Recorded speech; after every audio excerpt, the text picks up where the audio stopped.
Hey guys, what's up? It's Claire and welcome back to my channel, or welcome to my channel.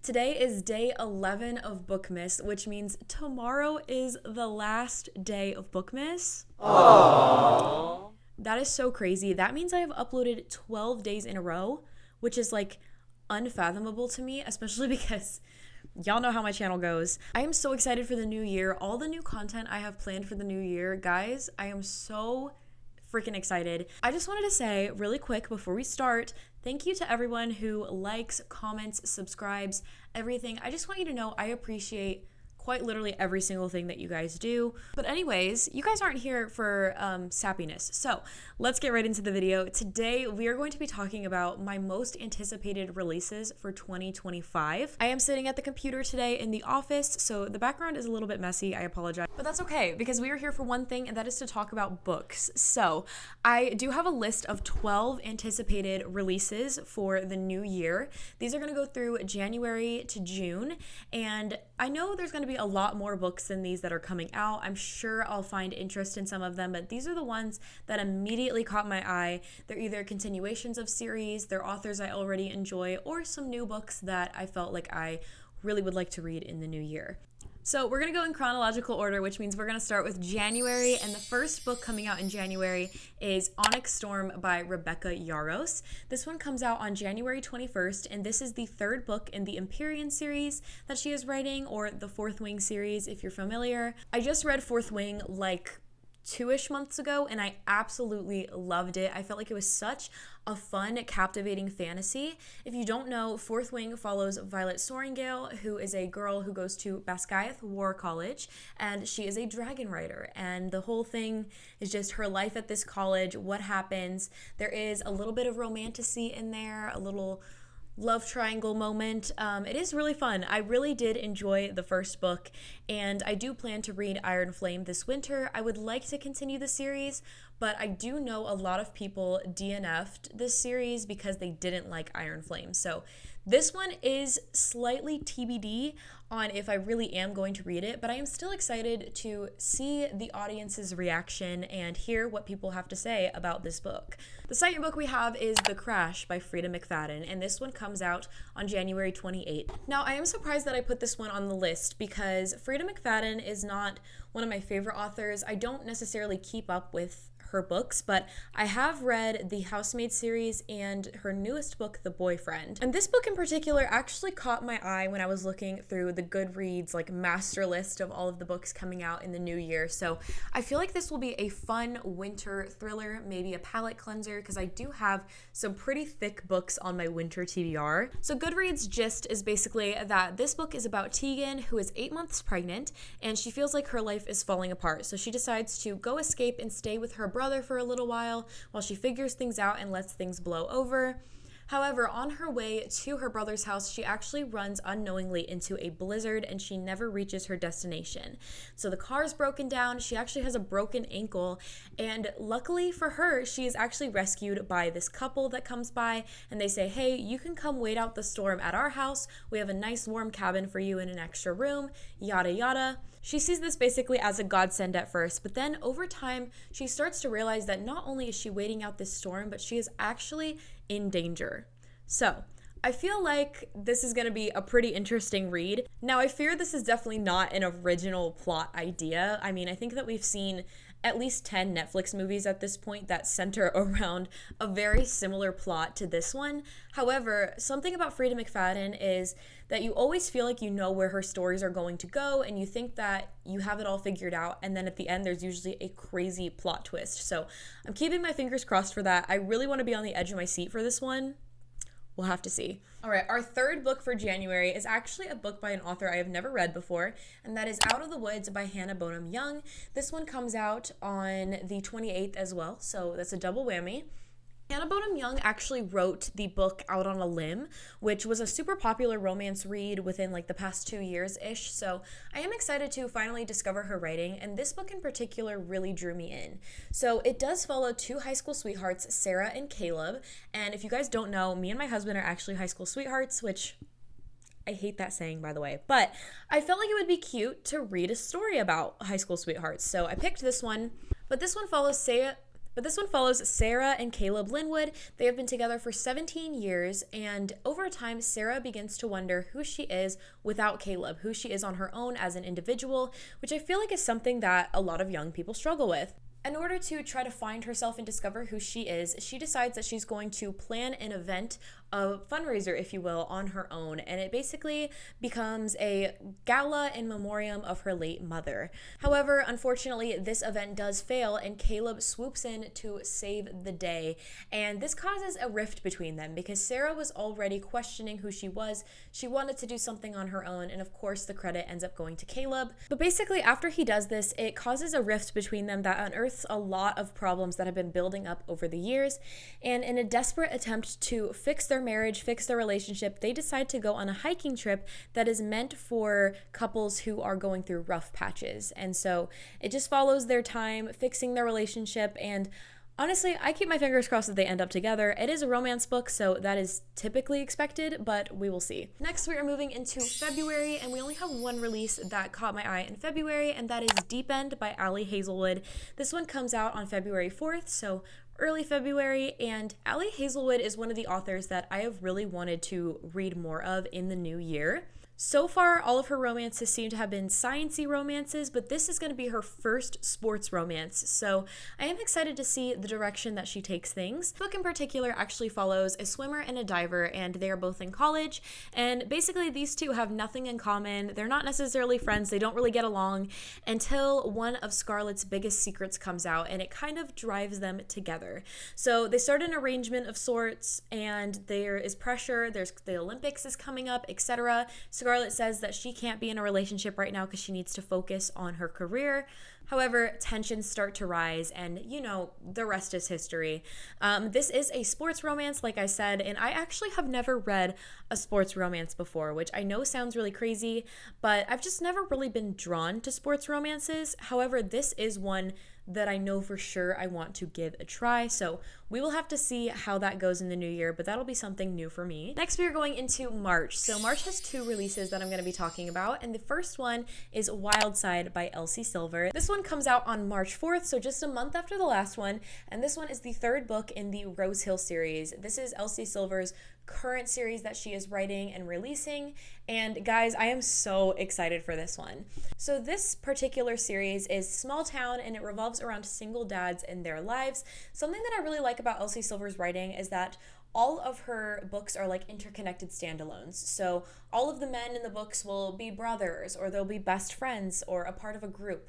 So you kind of get introduced to characters early on, and you get excited and anticipate their book coming later in the series. This is a series that I have been following and caught up with, so I am really excited to finally have the third book. Next, we have Summer in the City by Alex Astor. This one comes out on March 25th, and if you don't know who Alex Astor is, she is actually a YA fantasy author.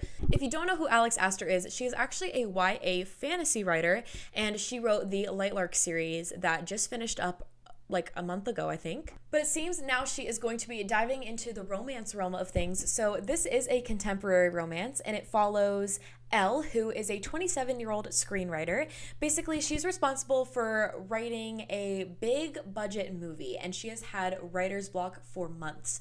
So in order to get some inspiration for the movie, she decides that she's going to go to New York City and live there for a little bit to see if it gets her out of her writer's block. So she ends up staying in this crazy, beautiful penthouse, one that she could never afford, and she realizes that her next door neighbor is actually Parker, who is a multi-billionaire and one of her previous hookups. However, seeing him again finally gets the ball rolling on her writing, and she has a whole night writing out of her hatred. So I'm not entirely sure what happens after that, but I do know at some point he does need to have a fake relationship at a company party, and I'm sure the fake dating ends up turning into a relationship of sorts or some sort of crazy arc that this description honestly doesn't really tell you about, but I feel like it's going to be fun, interesting. It's not necessarily anything that we haven't seen before, but I still am interested to see how Alex Astor executes this plot. Now moving on to April. So April is actually a stacked month for new releases. There are so many books coming out in April. I don't know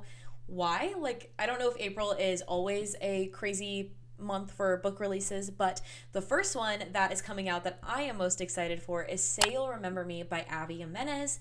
I love Abby Jimenez. I could talk about her writing all day long, but something I love about her is that she really does a good job at incorporating serious topics into her fun rom-coms. This book comes out on April 1st, so the less time that I have to wait, the better, because I will be at the bookstore that morning at open buying the book. This book follows Samantha and Xavier. Samantha basically doesn't like Xavier at first. She thinks that he's kind of cocky, etc., but then she realizes he's actually pretty perfect when trying to prove him wrong.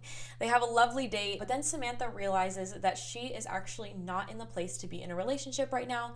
She's actually dealing with a family crisis, and she tells Xavier to remember their date as a nice moment in time, no matter how sad that may be. However, of course, they can't forget each other, and things start to spiral from there. And I do believe that the serious topic in this one has to do with memory loss, potentially dementia, Alzheimer's, something of that sort.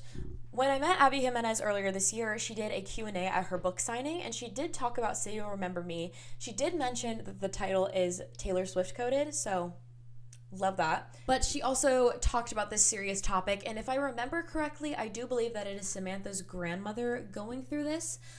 So I do think this is going to be a fun, silly rom-com like all of her books are, but like all of her other books, they all are super educational, and she works with experts that know a lot about the topics that she is discussing. So I feel like this will be a great read, and I would honestly already recommend it to people. I think I'm going to love it, and the cover is just beautiful.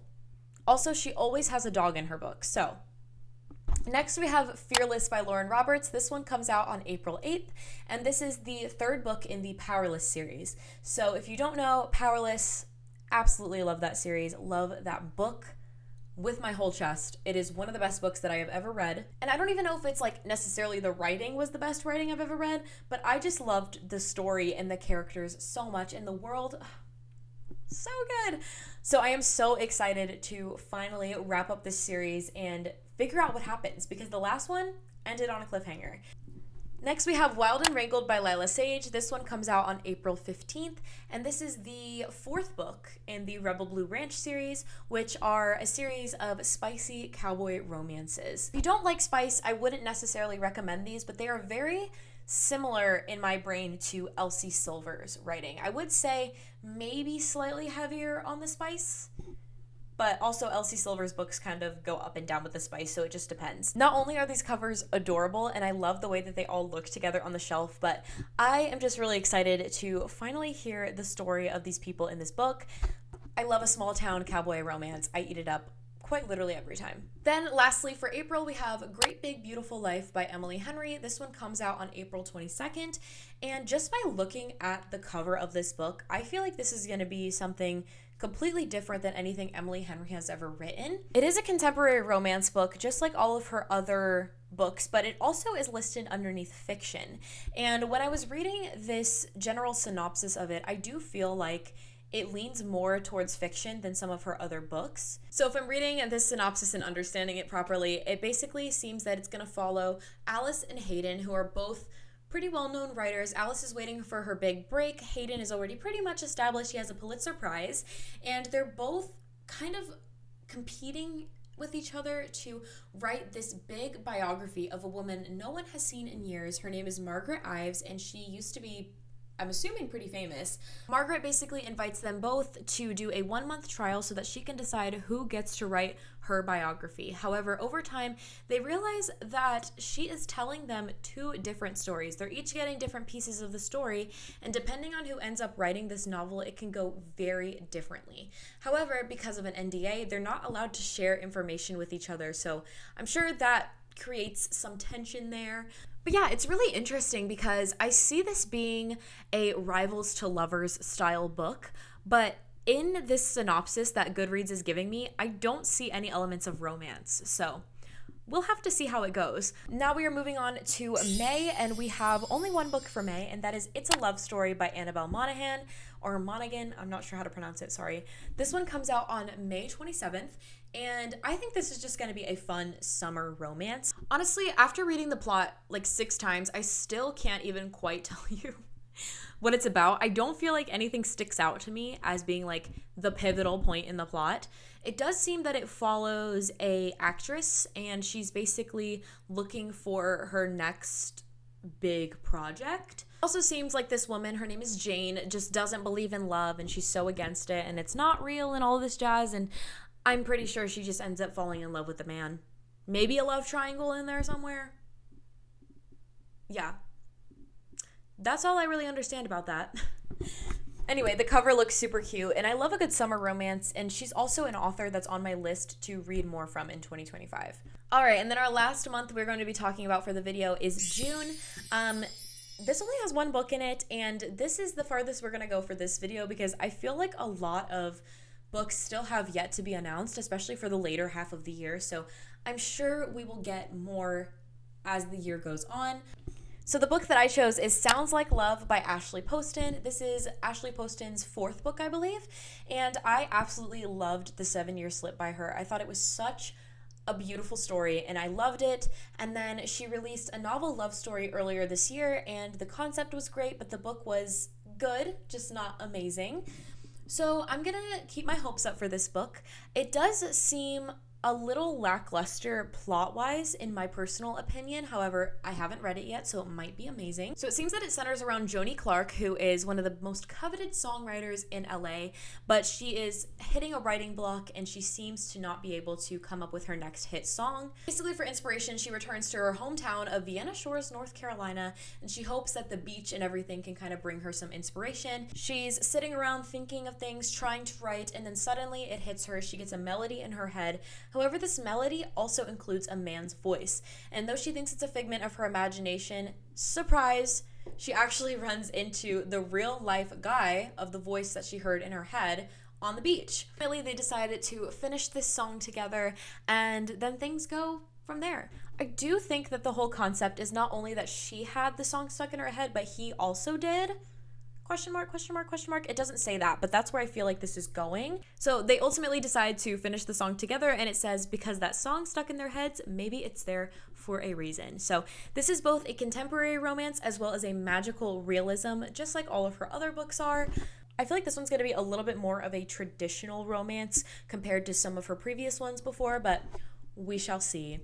And that is my 12 most anticipated books for the first half of 2025. I am so excited to read some of these and finally finish up some series in the new year, read some new authors. I feel like it's going to be a lot of fun. So there's some good books coming out. Based off of what I said today, let me know in the comments if you guys have any books that you're looking forward to in 2025, ones that I should check out, series I should check out, and I will let you know how I feel about them because I see every single comment. So definitely comment below. If you guys liked this video, be sure to give it a big thumbs up, and you can follow me on my social medias. I'm super active on there, so if you want to become besties, let me know. And if you guys liked the video, you can totally, you don't have to, but you can totally subscribe. And yeah, I will see you guys tomorrow for the last and final day of Bookmas 2024. All right, bye.